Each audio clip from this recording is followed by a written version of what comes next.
doing. I think it is now, isn't it? Okay, you were back a bit further. Oh, back a bit. There you go, yeah. How's that? Yeah, that's fine. So, have you ever witnessed a grown man satisfying a camel? Many, many times. Okay.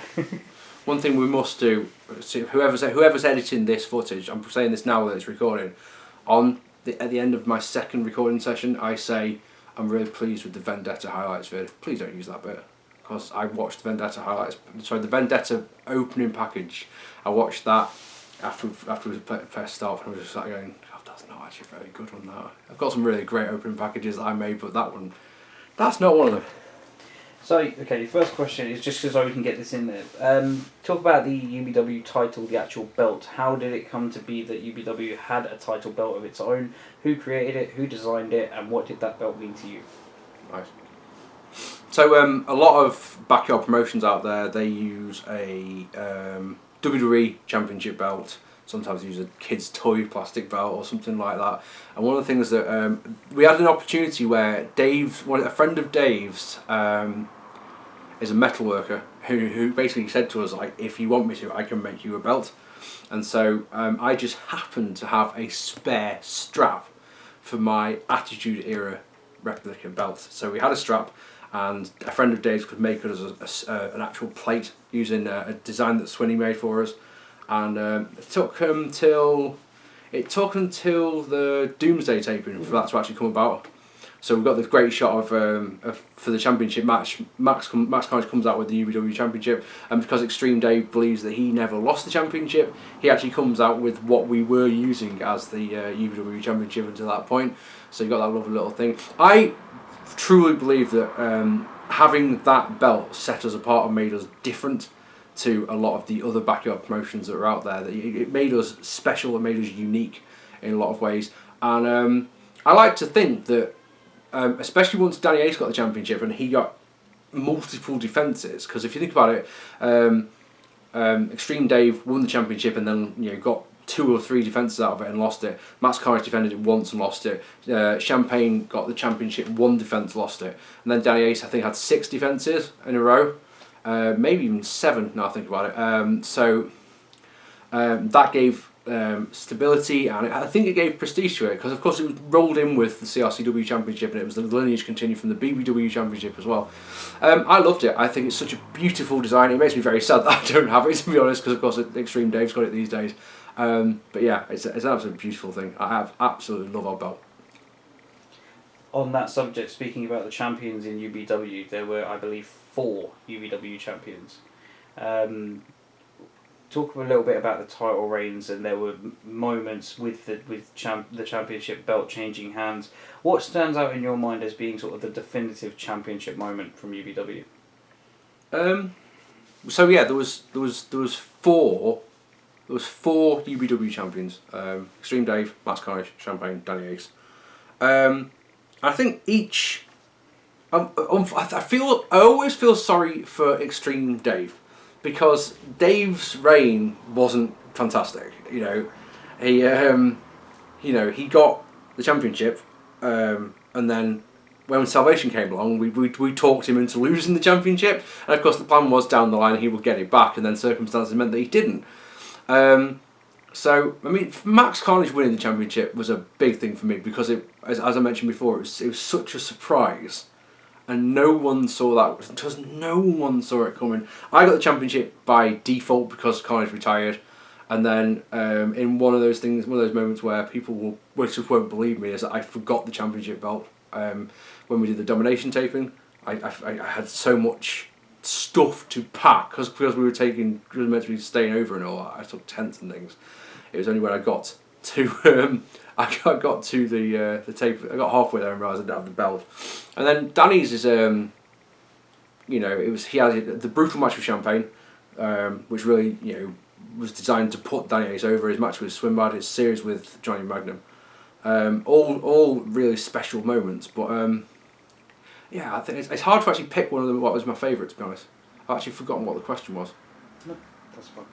I've got to know what I need for that answer to the question. So, speaking about forgetting the title belt, let's talk about Domination. So, we've just finished Vendetta.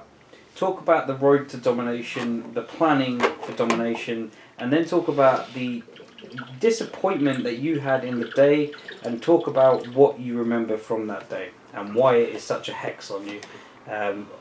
Many years later, you still look back and you say that you won't ever like that show. Mhm. Is that because of the show, the quality of the matches in the show, or was that because of what happened on the day? So UEW did its. We did Vendetta, tons of great feedback on how hardcore it was, and then Pete had this brilliant idea of having a backyard wrestling tournament featuring loads and loads of different promotions, and we'd convene in Keighley, where UBW all started, and we would film for 2 days. We'd film the tournament on the one day, and then the second day we'd film our first anniversary show, UBW Prove It, because this was filmed in August 2009. And it got quite a bit of positivity. We had loads of people who said that they wanted to come. The problem was that Pete booked these tapings for a Wednesday. So, for example, half our roster either couldn't come. So, in Max Carnage case, he couldn't come, for example. I mean, he was retired by that point, but I think the plan was to bring him back as a referee at that point. But yeah, Extreme Dave and Johnny Madden, for example, could come, but they couldn't stay over. So the plan was for everyone to set up tents, and we were going to have a lovely night where we talk wrestling and fun times for everyone. And it was just, for me, it was just a calamity from start to finish. So getting halfway, I'm getting a bus to Manchester, and I realise I don't have the championship belt with me, which is one of those, Christ, I frantically rang up my girlfriend at the time and just said, could you possibly bring the belt to me, knowing it's a massive long shot. But of course, she point blankly refused. So I have to get in touch with the guys and say, don't have the belt with me. I'm actually forgetting it. So it's one of those things that it makes it look like I've deliberately forgot the championship, because I'm meant to be dropping it to Johnny Magnum at Domination. It's no secret that that's what was meant to be happening there. So the other thing, from my point of view, is that I was so very, very poorly that day. It was one of those, this should not be happening. But we get to Keighley, and all these feds are meant to be coming, and all there is K-Bar from SNW. So this big tournament has got. So I get to Keighley, and there's two guys. There's from SNW, ironically, both of them are. It's Goo Boy and K-Bar. They're the only people who show up. So we've got this massive idea about this great big tournament that we're planning, and it literally doesn't happen at all. So I'm feeling ill. Half the people haven't turned up, and then Swimbad's meant to be meeting us, and Pete gives him the wrong directions on how to get to where we're taping. So there's this conversation going down with Swinney, arm's length phone call, and you can hear Swinney shouting away because he doesn't know where he's going. And then there's disappointment from my point of view. I don't think my match is very good. I think that because I was poorly, I could chill or probably wrestle for about 10 minutes tops, and then have to go and be violently sick. So I spent most of the day being ill. So what that meant is that I was just like, I need to get my match done really, really quickly. And what was worse, it's just calamitiously one thing on top of another, is that my and Johnny is meant to go about 15 minutes, and the match about 12 minutes in, K-Bar's going to interfere, and then Extreme Dave is going to come and try and get rid of K-Bar and take out Johnny Magnum accidentally, so that they can set up their feud going forward. And me and Johnny have actually got quite a lot of stuff planned, believe it or not. We didn't, planning wasn't the thing that happened very often in UBW, but we had a lot of stuff planned, and K-Bar interferes in about the 3rd minute. And for some reason, instead of stopping and going, whoa, whoa, whoa, whoa, whoa, whoa, you're not going to come in until later on, and sort of rewinding, we just had to improvise the rest of our match, which was just one of those, right, okay. And so for me, it's a massive disappointment, because it could have been it could have been really, really good. But then I think the opening contest, the main event of Domination, are just really good. The triple threat match from the opening contest is one of my favourite matches from the UBW times, and the leap that Danny and Dave do is the highlight of what I feel is quite a disappointing match. The last man standing match is just not as good as the 2 out of 3 falls tables match, in my opinion. I think I could be alone in thinking this one, but I think that expectations were just too high coming off the 2 out of 3 falls tables match. So they do this last man standing match, and whoever wins this match is going to be the number 1 contender to face the champion, whoever that is, out of Champagne or Johnny Magnum, at Prove It. So you've got a win-win situation because you either get Magnum and Dave, or you get Dave and Payne, or you get Ace and Payne. Or, it's going to be all good, isn't it? So but I think that all on top of it, I just didn't feel like it just clicked as well as it could have done. So, but I'll never take anything away from the fact they did that stupid bump from the top. And I love the fact that we had to do it. We had to do the championship match not on last, but it was one of those times where the picture of Magnum picking Ace up and costing his tag team partner Dave the win was a really special spectacle. So it made sense for it not being on film. So of course the other thing that with doing a taping that's going to last for 2 days in a field is that I've said before on this that we use mobile phones to tape our shows, and you can't charge a mobile phone if you're in a field. So we didn't film half the things we wanted to, I'd say even 3/4 of what we wanted to film, because we had to be very, very, very selective with what we filmed. So for example, we filmed Dave versus Johnny, their match that's meant to be, so we filmed Dave versus Johnny, and their match, the match that we filmed for them, that match is meant to be taking place at Prove It, because Johnny couldn't stay the night. So what it was decided is that if we do their match, and Dave couldn't, so we filmed Dave versus Johnny because neither of them could stay, because the plans for the next day is that we will tape Payne versus Ace, we'll tape Swimbad versus Insano, but because Johnny and Dave can't stay over, we tape that one on the one day. And of course, the phones weren't charged overnight, so we literally couldn't film anything the next day. So we got not very much footage, and then made worse by the fact that I got even iller overnight and was even worse the next day. So for me, it's one of those shows that I like to watch. We got to see the debut of Google Boy versus Freak in a match that I think was funny. But I don't look back with it one very, very fond memories, and it was the first show that we did where our hardcore fans, both Hannah Banana Bob and Dirk, both came back with reviews that were not favourable of this one at all. They did not like the show, and it's the first one where our core fan base had just gone, that wasn't very good, was it? So for me, it's not a show that I look back with a lot of fond memories, should we say. Getting out of Domination and going into the summer of 2009, you were then set to feud with Danny Ace for the title. Talk about the planning for your matches, and talk about your feud in general and the series of matches that you guys had. What did you like about them? What would you have done different?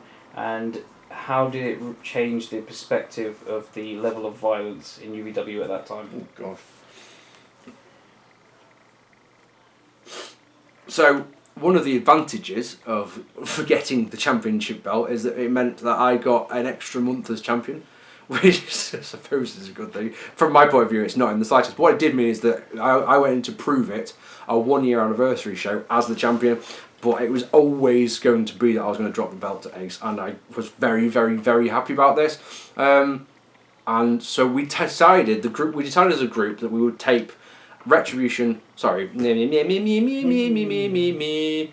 we decided as a group that we would take Prove It and Retribution on the same day, and we try and do all the Recall stuff on the same day. This was a big, big ask for a group that struggled to tape one show in one day because we used to mess around so much. But believe it or not only did we do it, but we managed to tape 2 shows where Prove It's a good show and Retribution's an even better show, and I think that's a universal thing. And what's amazing about that is that both shows have the exact same card. There is no differences other than stipulations in the cards.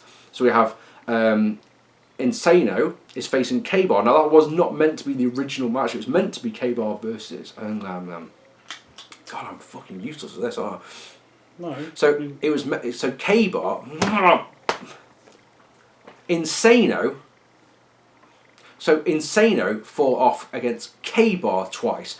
But that was not of the original book match. But after the Domination tapings, we did a thing with Swimbad dressing up as a referee, who we called Colin Mirror.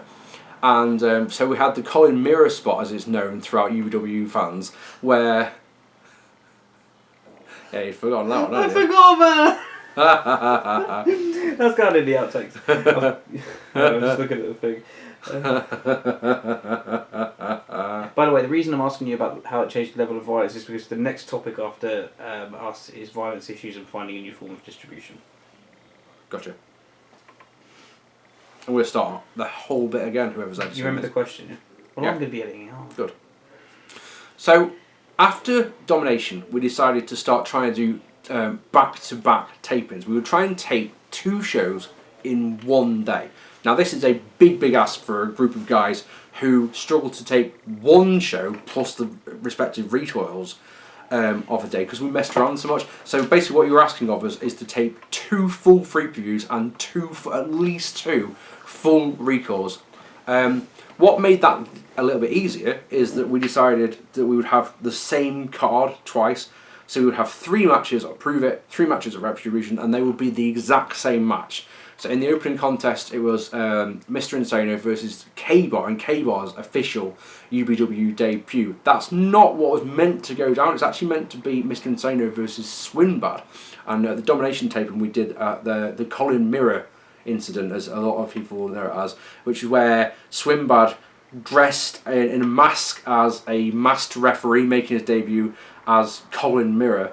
And then when he cost Insano a couple of matches and pulled the mask off, and it was actually Swinbad, so that was meant to be happening. But Swinbad, for whatever reason, no-showed the taping, even though he lived in Preston, where we were taping. We couldn't find him. So K-Bar stepped in. I can't tell you who K-Bar was meant to be facing those shows, but it worked out for the best because we got a three show feud out of those 2 guys, which was fabulous. And their first match at Prove It was good. Their second match was even better. And then we did Johnny Magnum versus Dave, 2 and 3, which is really good. I came into the tapings knowing that I was going to be losing the championship to Danny Ace, and I had no objections to that whatsoever. But I also knew that we were going to do a standard match in the first one, and then we were going to do something quite brutal in the second one.